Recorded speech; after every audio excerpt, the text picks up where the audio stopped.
আজকে পবিত্র মিরাজের ঘটনাটি আপনাদের সাথে গল্পের আকারে সামনে নিয়ে এসেছি। এটি পবিত্র মিরাজের ঘটনা। নবী মুহাম্মদ সাল্লাল্লাহু আলাইহি সাল্লামের রাতের যাত্রা এবং আরোহণের গল্প। রাতের নিস্তব্ধতায় 1400 বছর আগে একটি ঘটনা ঘটেছিল যা বিশ্বকে অবাক করে দেয়। এটি ছিল মানুষের কল্পনার বাইরের একটি যাত্রা। এটি ছিল মদিনায় হিজরতের আগের বছর, নবীর জন্য একটা কষ্টের সময়। তিনি উপহাস, প্রত্যাখ্যান এবং ক্ষতির সম্মুখীন ছিলেন তখন। এক রাতে যখন তিনি কাবার কাছে বিশ্রাম নিচ্ছিলেন, প্রধান দূত জিবরাইল আলাইহিস সালাম আবির্ভূত হলেন। তার সাথে একটি অলৌকিক প্রাণী বুরাক নিয়ে এসেছিলেন। বুরাক কোনো সাধারণ প্রাণী ছিল না, এটি একটি গাধার চেয়ে বড়, একটি খচ্চর থেকে ছোট, চকচকে সাদা এবং বিদ্যুতের মতো দ্রুত ছিল। জিবরাইল আলাইহিস সালাম নবীকে ইশারা করলেন বুরাকে আরোহণের জন্য, কারণ যাত্রা শুরু হতে চলেছে। যাত্রার প্রথম অংশ ইসরা নামে পরিচিত।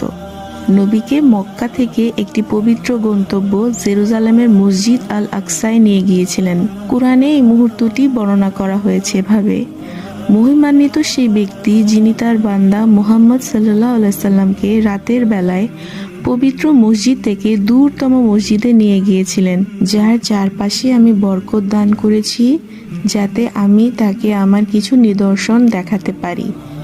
নিঃসন্দেহে তিনি সব শ্রবণকারী, সব দেখেন।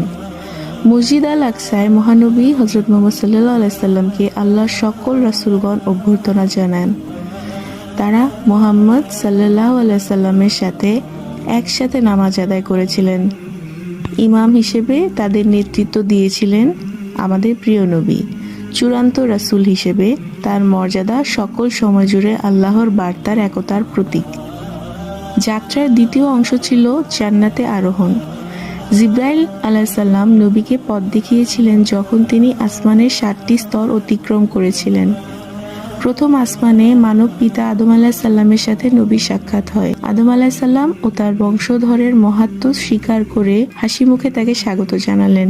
দ্বিতীয় স্থানে তিনি ইয়াহিয়া আলাইহিস সালামের সাথে এবং ঈসা আলাইহিস সালামের সাথে সাক্ষাৎ করেছিলেন, যারা তার জন্য দোয়া করেছিলেন। তৃতীয় আসমানে তিনি ইউসুফ আলাইহিস সালামের সাথে সাক্ষাৎ করেন, যিনি তার সৌন্দর্য এবং লাবণ্যের জন্য বিখ্যাত।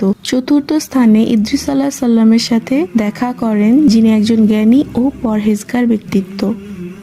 পঞ্চম আসমানে হারুন আলাইহিস সালামের সাথে দেখা হয়, তাকে স্বাগত জানালেন।